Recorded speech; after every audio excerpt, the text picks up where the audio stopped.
Bonjour tout le monde, alors aujourd'hui on va voir comment styliser une wig. Donc je suis parti de ça pour arriver à ça. Donc on va voir comment couper une wig, la styliser, donc faire des pics. La wig en question c'est la wig pour mon futur cosplay de Dabi. Donc je ferai une vidéo complète sur le make-up avec les effets de brûlure, etc., etc. dans une prochaine vidéo. Pour les shootings, je vous laisse nous suivre sur Instagram. De temps en temps, vous avez des live cosplay où vous nous voyez faire en direct nos cosplays sur Twitch. Et pour les vidéos un petit peu plus rigolotes, il y aura TikTok. Je vous laisse nous suivre sur tous les réseaux. Les liens sont dans la description. Et tout de suite, on va voir comment faire notre wig. Alors, la texture de la wig n'était vraiment pas dégueulasse quand je l'ai reçue. Vous avez des wigs synthétiques qui font très fausses, qui sont ultra brillantes, le cheveu fait pas du tout naturel. Là, c'était franchement le cas. Je vous mettrai le lien de la wig dans la description également. Donc, pour commencer et faire en sorte que votre wig ait une bonne tenue quand vous allez styliser et faire vos pics. Surtout que dans le cas de cette wig, vous n'avez pas une raie qui va de l'arrière de votre crâne jusqu'au devant de votre crâne, mais elle était dans l'autre sens, c'est-à-dire qu'elle partait d'une oreille à l'autre, donc on peut dire à l'horizontale, ce qui est un petit peu plus dur à travailler je trouve. Donc la première étape vraiment, ça va être de crêper le cheveu. Comment crêper un cheveu? Alors, crêper le cheveu, en gros, c'est que vous allez prendre votre mèche et vous allez la peigner dans l'autre sens. Plus vous avez des dents fines sur votre peigne, mieux ce sera parce que forcément le but quand vous crêpez, ça va être de faire des nœuds sur toute la wig au départ. Ce qui fait qu'en fait, vous allez en plus de crêper le cheveu pour donner une texture, ça va déjà un petit peu délimiter où seront vos pics. Donc forcément, plus vous prenez des cheveux à crêper, plus votre pic sera gros au final. Donc variez bien la taille pour un petit peu plus de naturel. Donc là, première étape, vous crêpez totalement votre wig. Une mèche bien crêpée, tout simplement, ça a le même rendu qu'une dreadlocks. Alors je parle pas de mecs qui ont des dreads depuis des années qui sont bien faites, bien délimitées, bien taillées. C'est une dread à ses débuts, c'est-à-dire que vous avez un gros nœud qui forme un petit boudin avec plein de petits cheveux qui partiront par-ci par-là. Mais que le boudin ne soit pas propre et qu'il y a plein de petits cheveux, c'est pas grave. Une fois que votre wig est crêpée à 100%, ce qu'il va falloir faire, c'est mettre un coup de laque sur toute votre wig. Beaucoup de cosplayers recommandent la Got2b. Moi, je l'ai pas trouvé. J'avais une laque sous le coude, donc j'ai utilisé une laque de bonne marque, mais pas celles qui sont recommandées. Et le résultat est quand même bien. Ne prenez juste pas des laques bas de gamme. Une fois que c'est laqué,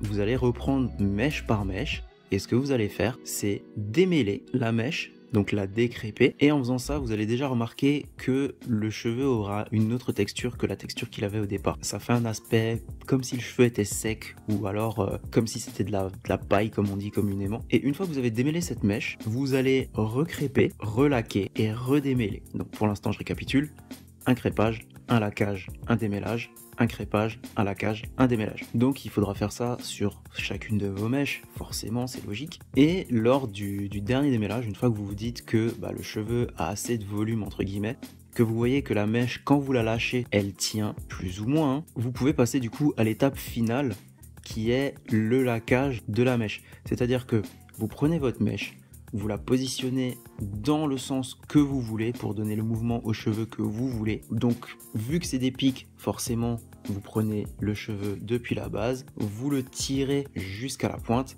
Une fois que vous avez la pointe dans les doigts, vous laquez l'ensemble de votre mèche. Et ce que je fais pour avoir des bouts vraiment pointus quand certaines mèches nécessitent de l'être, c'est que je mets de la laque sur mes doigts directement et que du coup, je tourne la pointe pour vraiment faire en sorte qu'elle soit le plus pointue possible. Dans le cas de cette wig, et c'est souvent le cas d'ailleurs, c'est que elle n'était pas du tout proportionnelle à ma tête, ce qui fait que j'ai dû passer par une étape de coupe du cheveu. Parce qu'une fois que j'étais arrivé à faire mes pics, je l'ai essayé et j'ai vu qu'en fait les pics faisaient 4 mètres de hauteur, j'exagère mais bon, c'est pour vous donner l'image, ça faisait vraiment beaucoup trop haut sur ma tête, donc j'ai dû couper la wig. Et pour couper la wig, j'ai utilisé deux techniques. La première technique, la plus simple, la moins prise de tête, c'est le ciseau. Alors ce qu'il va falloir faire, c'est ne pas couper vos cheveux à l'horizontale, sinon vous allez avoir la même chose qu'une femme qui a une frange droite, mais couper dans le sens du cheveu. C'est-à-dire que si votre mèche tombe, et votre ciseau va être à la verticale quand vous allez couper et non pas à l'horizontale. Et il faut avoir ce même angle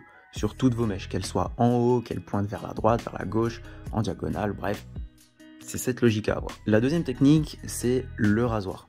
Alors le rasoir, c'est quelque chose que j'aime beaucoup parce que c'est vraiment quelque chose qui fait que si vous n'êtes pas à l'aise avec des ciseaux, ça permet de couper le cheveu et d'avoir encore ce rendu assez naturel et non pas des coupes très carrées et délimitées. L'inconvénient de cette méthode, forcément, c'est que ça prend une plombe à faire. Donc du coup, à vous de voir si vous voulez couper ou garder la longueur de la wig que vous recevez. Si jamais vous devez couper une wig, forcément, c'est la première étape à faire. Parce que vous aurez juste perdu du temps à la styliser pour au final devoir la laver, pour couper dedans et pour refaire ce que vous avez fait, donc le crêpage, la cage, etc. Voilà, donc sur ce, j'espère que ça vous a été utile. Si c'est le cas, encore une fois, laissez votre petit pouce. Partagez-la à vos amis cosplayers parce que bon, la wig, forcément, c'est quelque chose qui est pas donné à tout le monde pour travailler. Bien souvent, ça fait peur, mais n'ayez pas peur. Merci beaucoup d'avoir regardé la vidéo. Si ça vous a aidé ou si ça vous a plu, tout simplement, laissez votre petit pouce bleu. Si c'est pas déjà fait, abonnez-vous à la chaîne. Si c'est déjà fait, merci mille fois. On se retrouve bientôt pour une prochaine vidéo. A plus!